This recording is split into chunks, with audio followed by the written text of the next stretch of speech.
sad, kako da pogodite go makazicom?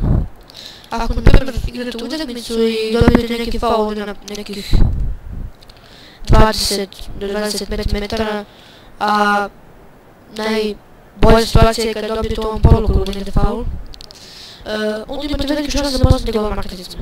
Kako? Izberete to, ne znam. I s desne strane imate brojeve, na tastaturi s desne strane imate brojeve i na 8, 4, 6 i 2 imate strelice. Vidjeli ste kako da namestite settings, ja kliknem ovdje 8 s desne strane na ovim brojevima i onda vidite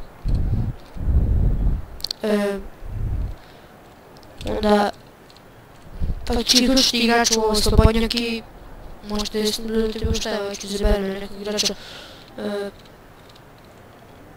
na primjer Darko Lazović da proba. Sad je teško da se pogode magazice, nije isto svaka situacija da se probam s njim, samo pustite ubac i šutirajte.